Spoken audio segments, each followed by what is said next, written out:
Dan, how tired are you on a scale of 1 to 10 after deadline day, despite the fact that it finished at 7?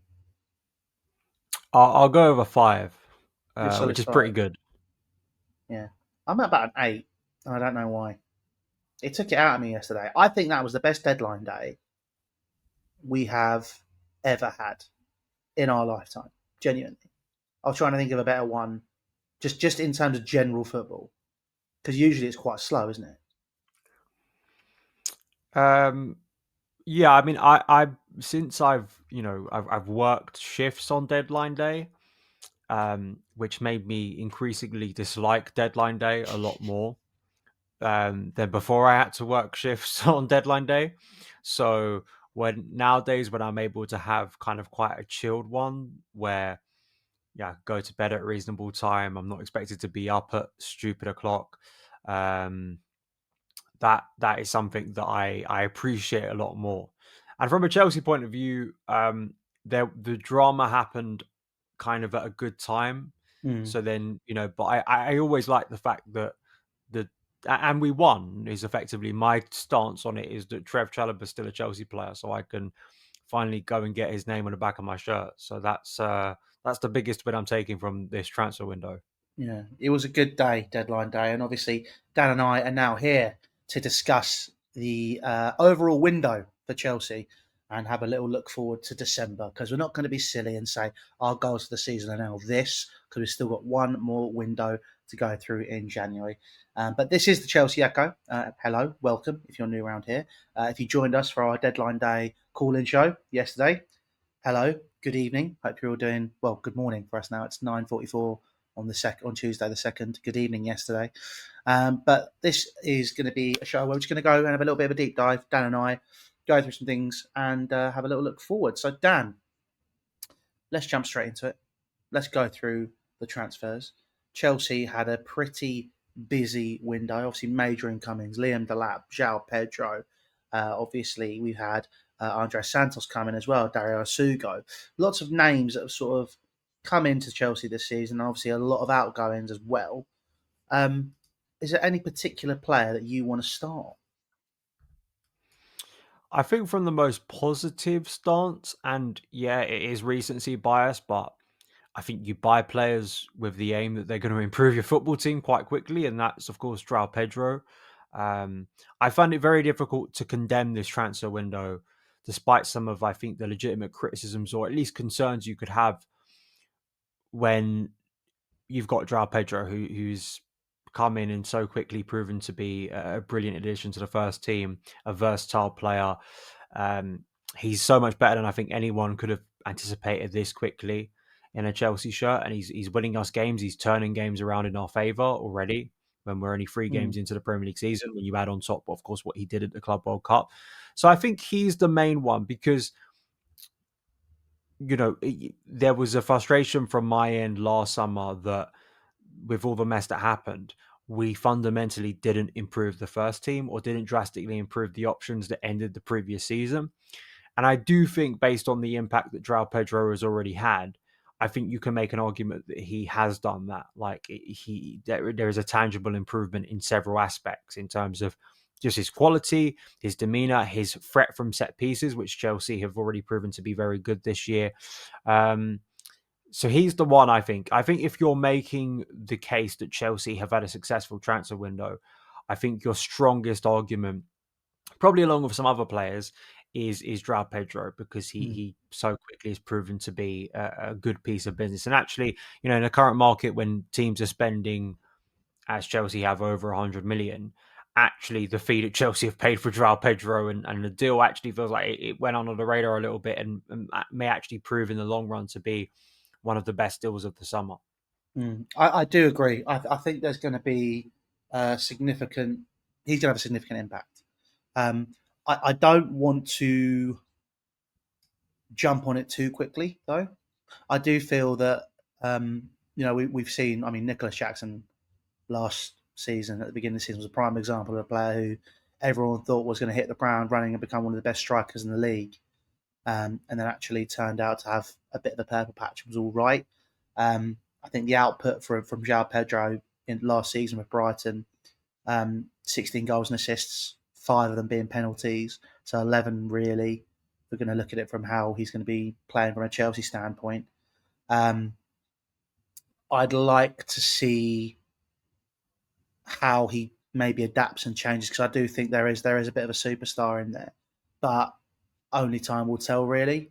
Um, I think there are some other signings as well that Chelsea have made, which obviously are superb. I think Dario Sugo is a welcome addition for me. He's going to be under the radar, but even though he's maybe not going to play as much, I feel like he's somebody who will allow us to rest Caicedo, or God forbid if Caicedo gets injured, I have confidence that we've got a player in a similar mould who can do something similar and play in a way which can help Chelsea get the best out of the entire squad in a position which I think a lot of people worried about last season with the lack of depth there.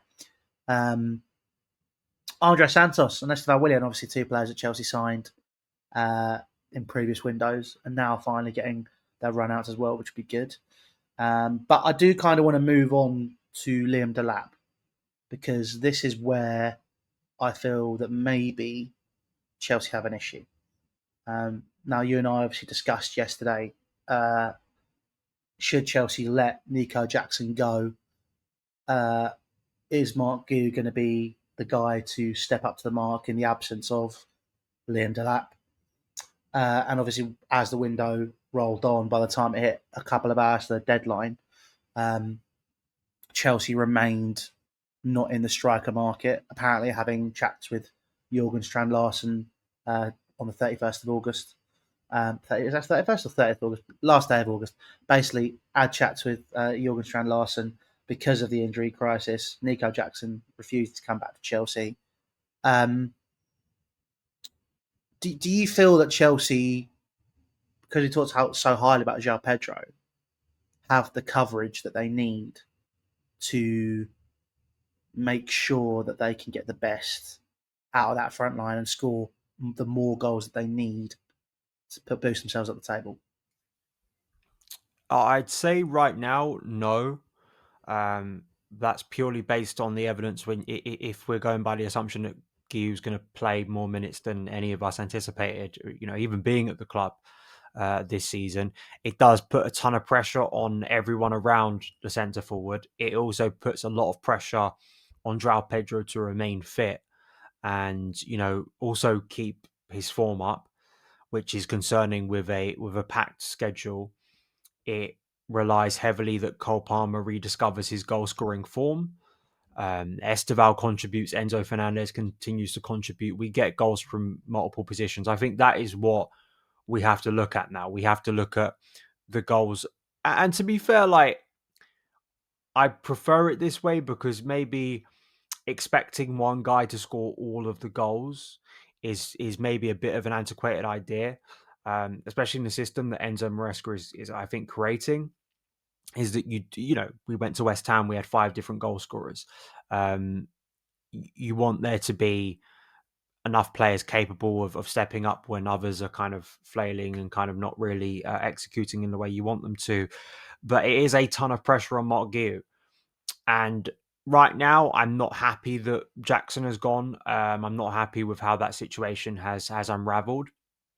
It did seem like the player, maybe from actually further back than we anticipated, maybe had already kind of made his mind up that he was kind of done at Chelsea. The only reason I say that is because the speed and the emotional kind of intent clearly on his side to make sure that he stayed in Munich effectively. I think that says something about his personal kind of stance on Chelsea. And for a player in Guiu who I just think is very, very, very raw. Like we talk Mm, about Jackson being raw, you talk about Delap being raw. I think Guiu's in a different world in that kind of aspect. Like he is so far short, I think, of what we need currently. And when mm, I don't mean someone who could gain sporadic minutes. I mean someone who's going to be relied upon potentially in some serious moments. mm, And it puts a ton of pressure on his shoulders. And I think it is, you can absolutely look at it with some concern and say, again, Chelsea have spent a lot and they've bought in a lot of names. But again, you may once again be sat here in like large swathes of the season when things aren't going well, going, how have we spent that much and still the striker situation hasn't really been resolved? Now, Joao Pedro might be that player in totality with the goals he contributes overall. As I say, the goals come from a variety of areas, so that doesn't Mm. become as big of a conversation as it was last year. We also don't know how long Delap is out for. I mean, it's swayed between he's out for a month, he's out for 8 weeks, he may be out for even longer. We obviously hope at max 8 weeks is hopefully the best assessment I've of heard it'll that. be a little bit more, and I think given that Chelsea have dipped their toe, were looking at dipping their toe into the striker market, I anticipate that it Mm. will be, which is very So worrying. effectively, yeah, I mean, effectively, what you're hoping is that between now and when will that take? But effectively up to Christmas, we have to look at right. This is the period that Chelsea are not going to have. So half a season, Chelsea are going to have to deal without one of the more, I guess, influential players. I think they aim to buy, especially in the striker department. And it's whether Chelsea can get through that, and that's something we don't know right now. We don't know whether players are going to be converted to play that Mm. role a bit more. Neto was at times. We don't know if Guiu actually, with more minutes and more trust and an actual opportunity, is a lot better than we think he is right now. And because players can have unexpected, growth. If they're playing in a good environment like that. I'm not saying that's unfeasible, but no one can seriously say to me that if I told them at the start of the window, Mark Guiu would end up being effectively a very important player at the end of it. And I'm not saying that was by design, it's by, Delap. But again, you have to look at sporting directors, you have to look at squad planning, and that in itself is a concern. So I think it's one of those things we're going to have to wait and see how it all shakes up. But I do have my concerns about we're in November, it's a midweek, and maybe Joao Pedro isn't available, maybe Cole Palmer's flagging, maybe other players haven't really stepped up, Mm. or just suddenly you need someone to step up, and Delap isn't there, and instead Mark Guiu's there. And I'm just saying that we spoke about Jackson, right? The amount of scrutiny and pressure he was put under, and maybe that having a negative impact on his Chelsea career. Um, I think it's even more for Gu, who for me has always looked like a flip for profit type player. He Mm. always has looked like someone who also desperately needed a loan somewhere where he was going to play football at a level that was more kind of realistic for his current level. And I'm Mm. not sure. I don't think at based on the evidence, and you always have to stress this, right? Because people come back later and go, oh, you said this at this point. No, we're only ever working with the evidence we have in front of us. Because it's feasible for me to sit here and go, Guiu is going to be exposed in a really bad way, as it is to say he's going to turn up and be a brilliant centre forward and really Mm. reveal himself to be a great option. You know, at the moment, based on our evidence, I think he's a raw player, and I'm not sure he's ready for what Chelsea are probably going to ask of him to do if Joao Pedro is being looked upon as not really a centre forward option as much as we originally thought he would be. Which are what I think the case is. I mean, look, I've got the numbers in front of me now, just to go into this. Right, Dan and I, obviously, at the beginning of the window, were discussing how important it is to replace the goals and assists that Nicholas Jackson and Noni Madueke brought to the side. But I've sort of got a list here of players. So I was having a discussion in a group chat yesterday, and it's kind of key players, maybe minus a couple. Obviously, no Cole Palmer in this list for obvious reasons, um, because we're trying to be not as reliant on him. But in terms of the goals and assists that Chelsea got last season from the players in the positions which we're now talking about have been improved with the signings, Jamie Gittins including that, as well as Alejandro Garnacho, um, Nicholas Jackson last season, and this is all Premier League stats. 15 goals and assists, all non penalties. Noni Madueke, 10 goals and assists. Pedro Neto, 10 goals and assists. Tyreek George, 2 goals and assists. I know it's little, but the big reason he's in there, they're important goals and assists. Christopher Nkunku, 5 goals and assists. Jadon Sancho, 8 goals and assists. Mudryk was banned for half a season, so I didn't bother putting him in. But that's 50 goals and assists. Chelsea right now, this with the players that they've already brought in, the stats last season, which you already need to take with a pinch of salt. João Pedro, 16 goals and assists with 5 penalty goals.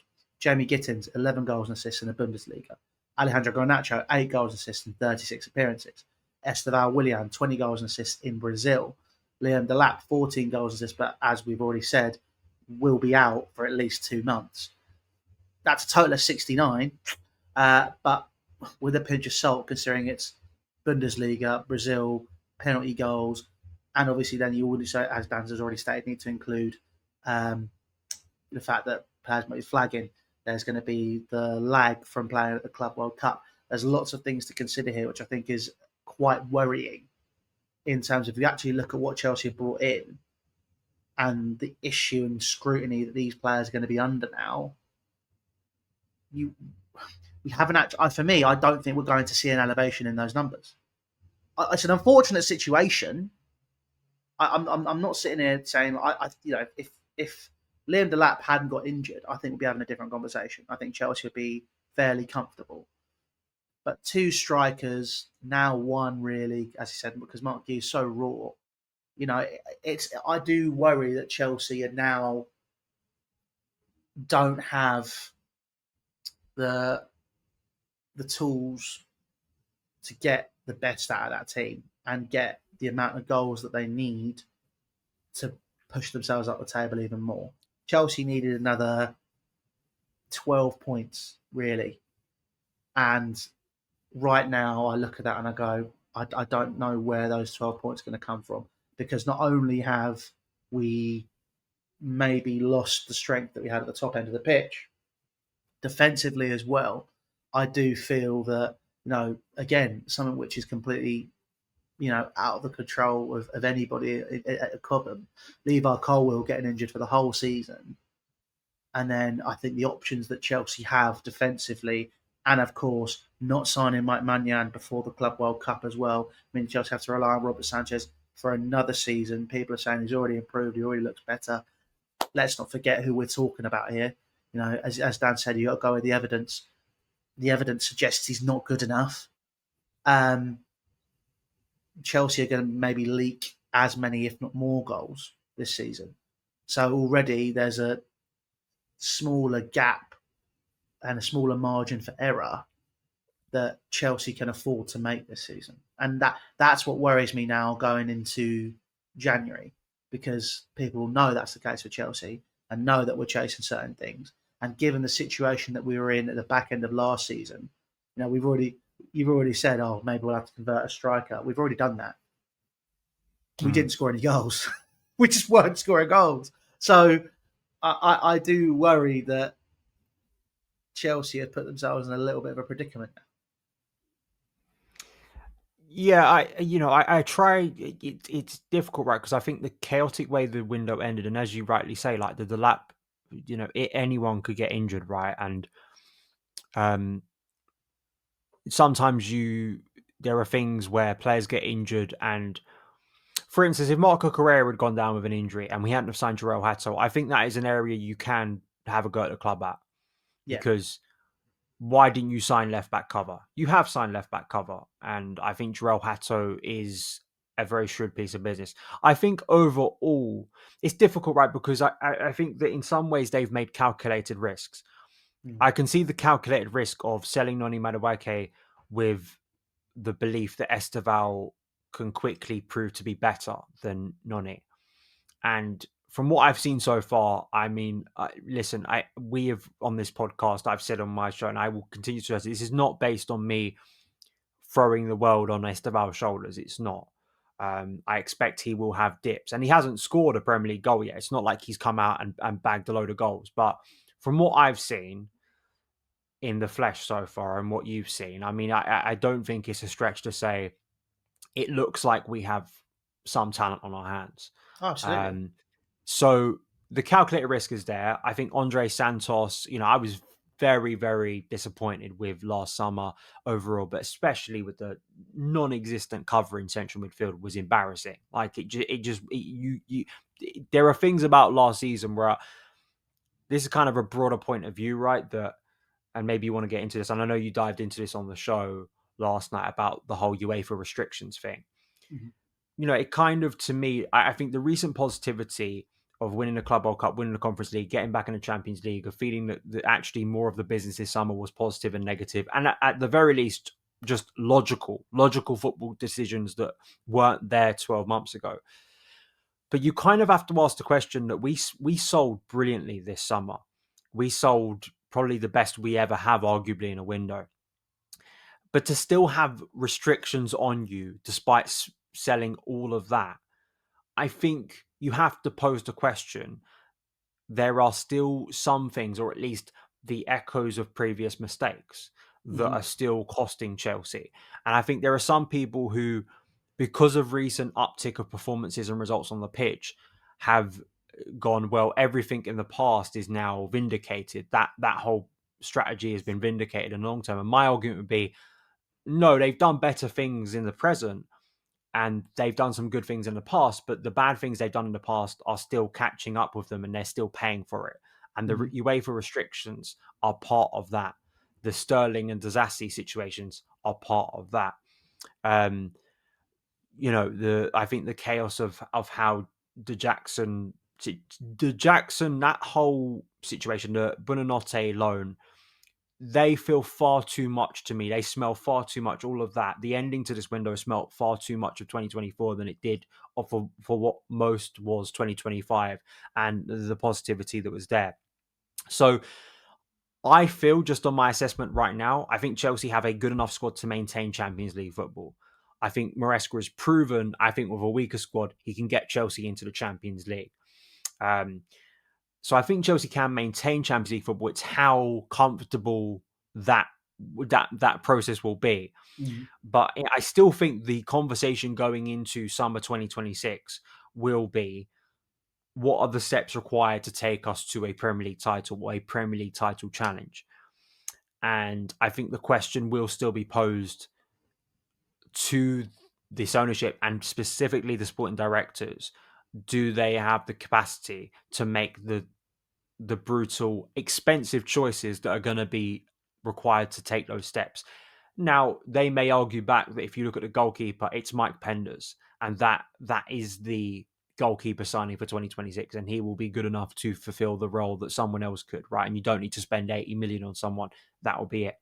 Centre back, I mean, the hope is that Levi returns, but centre back may be another area that is looked upon in 12 months. And as we talked about right here, the striker situation, unless someone cements themselves, unless Joao Pedro cements himself in that position, um, there may still be a conversation in 12 months' time about that area.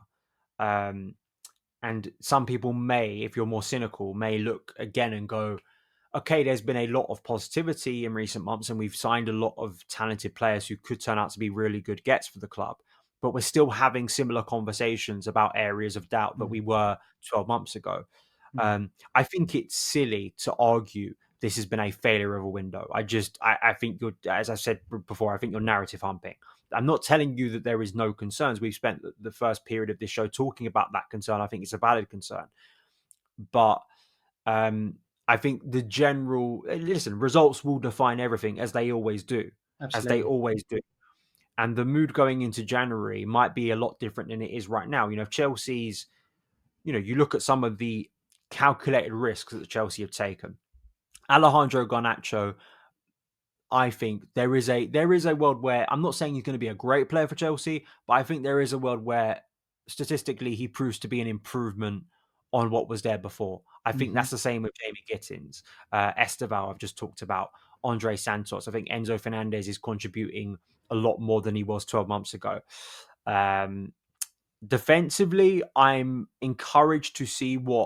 still of the belief that I'm encouraged to see what no signings does with the opportunity that presents to a player like Josh Achimpong, to Trev Chalobah, to even Wesley Fofana if he can remain fit. Um, If being the key word there. yeah, I mean, I don't look at Fafana currently as a serious option, and that's not me dismissing him completely. It's just, how can you rely on him? It's more Trev, Tosin, and mainly Josh Achimpong as kind of the trio of players that I'm most looking at as kind of, how can they cement themselves, how can they get better, how can they form a coherent partnership? Um, so yeah, I still kind of, if you're talking about percentages, I still weigh there's far more positive that I'm intrigued about than there is negative. But the negative might be damaging enough to drag everything else down. Yeah, yeah, and I agree. I know I've been remarkably negative. I just feel that there has been a lot of uh, what's the word I'm looking for?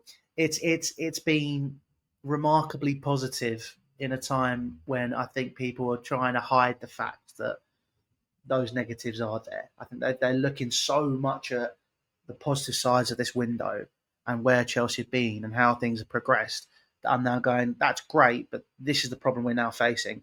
And this is the same problem we had 6 months ago. It's not a case of, like as you've said, you know, Cucurella and Hato, we addressed the situation. We addressed the problems that we had. But the problem is now they're going to rear their heads again because the solutions to those problems have now got injured. So it's kind of looking at going, okay, well, how are we going to manage that? So we'll just have to see what happens with that. I'm excited to see how, like you said, Josh Achimpong steps up to the plate. I thought he was good against Palace. I don't think he was spectacular. I'll be honest. I do think a lot of people were a bit over exuberant. I did think Jean Philippe Mateta gave him a little bit of trouble. Um, but we'll see how he steps up to the plate, and I think Jaro Hat obviously can slot in at left centre back as well, which is going to be very interesting. So yeah, I mean, look, overall, let's just do a quick rating of this window. We'll do let's do out of 10. If out of 10, what do you rate Chelsea's window? Do we have like sections of ratings here? So like we're gonna say 1 to 4 is like terrible, I'd 5, 6 average, what? mediocre. Yeah, yeah. One to three is terrible. Well, 1 to 4 is terrible. Yeah, 4 to 7's mediocre. 8 to 9 is decent because my version of decent is like, yeah, it's pretty good. And obviously ten's I'd just I'd argue once you're getting into 7, you're getting into, yeah, that's a decent window. I think 6 yeah, is average. yeah. 6.5 is maybe like, okay, yeah, it's average, but there are some positives. 7 has been my mark for a long period of time, and I just wonder how much the ending to the window takes it down to a 6.5. That's the thing I'm kind of toying around in my head. I think if I was to rate I don't know if we actually gave a rating last summer, but I was No, like a because it three was or a so four. bad we didn't even bother. Yeah, I think it was like a 3 or a 4 It last was summer. awful. Um, so it's tough because, as I said, there's a lot of this that I'm not entirely sure how it's going to play out, and there are concerns. I'm going to give it a 7. You can't always mitigate for like Levi Colwill injury. That thing happens, and I am someone that doesn't want the club to rush out and make deals that they weren't originally planning on making, and just rushing out and signing anyone would have been stupid. I also feel the same about, centre forward, but then that was based on the logic of keeping Jackson. So I'm not happy about, if you would have told me in May that both Jackson and Madueke were going to leave, I probably would have reacted negatively. So yeah, I maybe a 6.8, 6.9. It's Let's fair. just go 7 to be fair. I think overall it's a positive more than negative window with Agreed. caveats within there, that need to be assessed over a period of time. Yeah, I'd go with the 7 as well. I think I think it might drop if Chelsea don't find solutions to the problems that they're now faced with. But it'd be very interesting to see how that all develops. I mean, with that being said, though, obviously in terms of the outgoings, it kind of brings us nicely onto um, our point in regards to what to expect from Chelsea this season. Because obviously, I think in terms of the outgoings, it's fair to say that Chelsea broke their own record with £300 million in sales, the first club to ever get 300 million in sales. And then after that, obviously Liverpool and Bournemouth are actually just behind. Well, say just behind. They're significantly behind Chelsea, but also this window both bagged. Bournemouth 198 million, Liverpool just over 200 million in sales as well. So it's been a pretty good window for Premier League clubs in terms of that. But Chelsea's outgoings, obviously the big one, Nicholas Jackson, we kind of briefly discussed. Noni Madueke, £50 million ish. I think were the two biggest ones really. And then obviously we'll touch on a nice one at the end because I think he deserves a whole section for us to talk about him because me and you love him so much. But in terms of Nicholas Jackson, obviously Chelsea now with the issues they're facing, as we said, we expect them to maintain Champions League football within the Premier League, but within said competition in the Champions League, Chelsea have some very difficult fixtures. Obviously, owning up with Bayern Munich away. And with that being said, Nicholas Jackson is obviously going to be part of that Bayern squad. Do you think Chelsea have the tools to at least, because obviously we're not looking past January, to at least get out of this league phase of the Champions League? I still do, because I still think there's enough fixtures that we can win. I still firmly believe that. I think that tactically there are games like against Bayern and against Barca that I actually think suit Maresca a bit more. Mm. Because as we saw against PSG, you can set up, and we've still got, other than Levi, which is a big miss, but I think we've still got pretty much the same players who can play if they remain fit for that game. And just tactically, I think that those games can work in Chelsea's favour. But there is, as the one that comes to mind, and maybe it's a little bit lazy because it didn't work out that well, and there are probably other examples of it working out a bit better, are our ability to juggle Champions League and Premier League football. But the one that always stands out because it was a new addition to a team that had played very well without it was obviously Antonio Conte. And there was a lot of reasons why 17-18 didn't work that well, but you kind of felt, specifically from a tactical point of view, the stress of going from midweek with that team to Saturday, where suddenly Premier League teams had kind of tactically figured out Chelsea a bit more with the 3-4-3. I think Conte, historically, Conte has never been amazing in Champions League, has he? Unless I'm really forgetting, he's never been outstanding in that competition. So my hope is that there's depth in terms of actual players, but also depth in terms of our ability to tactically deal with games. Dependent on the opposition. I think we can. I think, if I look through, I haven't got it in front of me, but if I look through the fixtures, yeah, Bayern and Barca are obviously the top two ones that if you're walking away with a point, you're happy with both of them, right? Like if we walk away unbeaten in both of those, or at least get a point, I think Chelsea should still be aiming to win one of those. You go into those games trying to, and I think the mentality will be that. But Paphos, Karabag, Ajax, Benfica, Mm. even Napoli away. We're not sure what Napoli. Again, you have to always factor in. I think Napoli's the last one, isn't it? Napoli's So I'll give you the in Jan. fixture list now. So Chelsea face Bayern Munich away on the 17th of September. Benfica at home on the 30th of September. Ajax at home on the 22nd of October. Karabag away on the 5th of November. Barcelona at home on the 25th of November. Atalanta away on the 9th of December. And Paphos at home on the 21st of January and Napoli away on the 28th of January. So, wow, that's quick turnarounds there, blimey. Forgetting to mention as well, by the way, some of the games in between. So before Napoli, Chelsea played Crystal Palace away. And then either side of Atalanta, Chelsea got Bournemouth away and Everton at home, which can be tough. November. Oh, wow. On Tuesday, 25th of November, we face Barcelona. On the 29th of November, we play Arsenal at home. On the 1st of November, we play Spurs away. On the 5th of November, we play Karabag away. So it's not, Mm.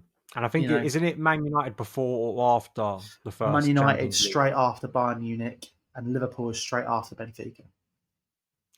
Yeah, I mean, in some ways, but this is the reality. Like, I don't. It's kind of like you can bemoan it all you want, but the likelihood was in one of those weeks we were going to have to face. It was going to precede a big game in the Premier League. That was just Yeah, you're guaranteed that, and it's kind of like it's what you sign up for. So I can't really get too outraged or kind of fearful about it because it's what you're going to have. So you can't really avoid it, and that becomes even more intense if you get into the latter stages of the Champions League, as we know.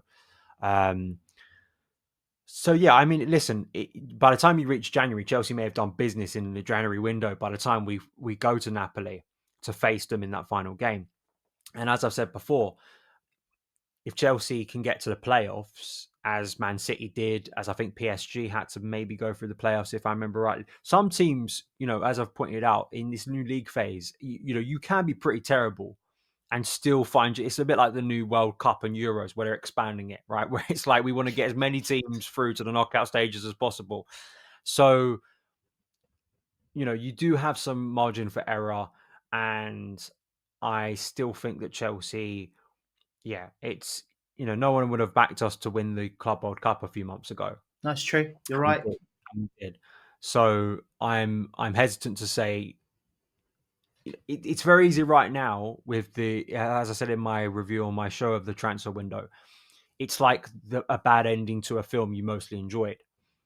You walk out with the sour feeling. If you've watched a series, if you committed to a series, and I'm not someone who's a big Game of Thrones fan, but I know people who did watch Game of Thrones and they hated the ending, and that kind of James soured Bond.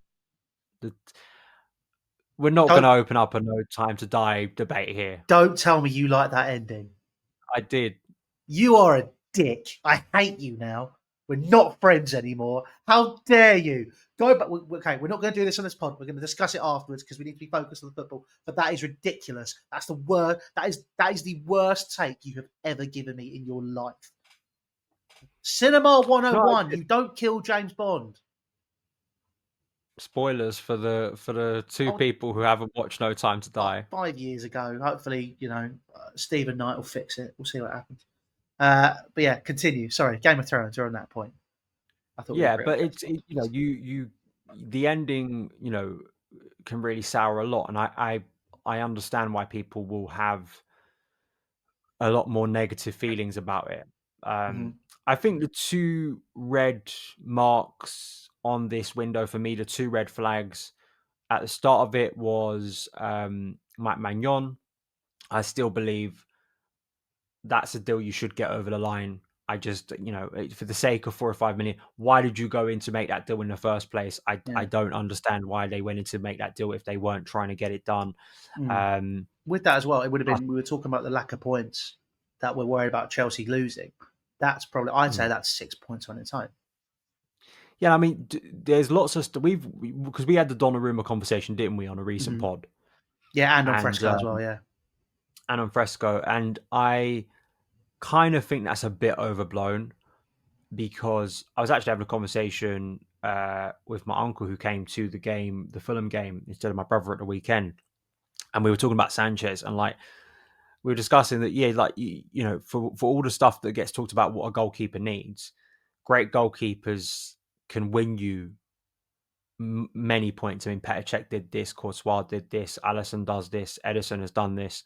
Um, Edison is probably a freak of nature. I was thinking about, sorry, this is probably something we should talk on Fresco instead of this because it's more of a general Premier League conversation. But I did kind of think that Edison is a bit of a freak of nature in the sense that he's probably technically good enough to play as an outfield player when Yeah. a lot of goalkeepers just aren't. Like you can talk as much as you want about their distribution, but they still are technically the worst player on the pitch, like in terms of that's what they are, like and I'm not saying that in terms of demeaning. It's like, your job is very different to the 10 other players in your team. And it's the same with centre backs. Like a lot of centre backs, sure, there are some you can pick out who technically could maybe play further up the pitch, but there's a reason they're centre backs. There's a reason you're a right back, you're not a central midfielder. There's a reason you're a right back and you're not a right winger. Um, so I think that, could Donnarumma prove good enough that he takes that team up several levels? But you look at the Premier League table at the moment, the way the Premier League has started so far, Chelsea with 7 points, which is, I think, what, three more than this time last year. So we've improved. We've gained 3 points on last year with, of course, beating Fulham at home, which we didn't last season. And you look at the problems at Man United, you look at the problems at Man City, you look at how Spurs, were caught cold against Bournemouth. Liverpool haven't exactly looked great, and they've won all three games, but we're only 2 points off them. We're now a point above Arsenal over the first three games. Yes, they were games I think Chelsea expected to win. I'm not sitting here and telling you we had terrible fixtures. No, we didn't. We should be, I think, where we are, with the exception of course, the frustration that we didn't get the extra 2 points against Palace. But I think it's been a positive start to the year. I think it's been a good transfer window overall, with some caveats. And it's something that we have to assess over a longer period of time. That's frustrating. I know we all in this age want, we want kind of the categorical kind of full stop on everything. I was a lot more certain this time last year about the transfer window that it was a negative, and I Yeah. still feel I'm not backing down on that. Like, I know the season ended well, but I think it was in spite of the transfer window. It wasn't because of the transfer window. Mm. No, I agree. I mean, we have indicated on that with the fact that a lot of those players aren't here, or they're not playing key parts in the team anymore. Um, yeah, I mean, look, it's going to be interesting to see how it develops. I mean, look, Chelsea get out of the league phase of the Champions League. Chelsea maintain their place in the Premier League, chasing Champions League football. I think now, for me, right now, like I said, no, I'm not looking past January because obviously reassess it in January. But right now, the 75-point mark, I'm not 100% sure is in reach. I'd like to think it is, but I do think it's maybe a little bit too far away. But I think Chelsea will hit 70 comfortably. But we'll have to see. But, ladies and gentlemen, that has been your review of Chelsea's transfer window with myself and Dan. A solid window, a 7 out of 10. Chelsea set themselves up to hopefully continue their chase for Champions League football and get out of the league phase of the same competition. But that is everything from us. We'll be back. We'll be back at the end of the week with maybe, even though it's international break, we'll give you something. We'll do something evergreen. We'll have some fun. We might try and get some of our friends to come and join us. We'll have a fun chat about something. But make sure you subscribe to Dan's channel. Make sure you subscribe to the channel as well down here. Drop a like on the video if you enjoyed it. If you are listening to it on any podcasting platform, give us a 5-star review. It really does help the pod. If you don't give us a 5-star review, tell us why. We want to improve. We want to get better. Obviously, let us know on X, on our big Twitter account. Obviously, the score will be back after the international break with the final score show. Dan, any other things that we should talk about before I forget? Up the Chelsea. I think we'll go with Up that, shall we? Chelsea. Up the Chelsea. We'll see you guys later. Ta-da.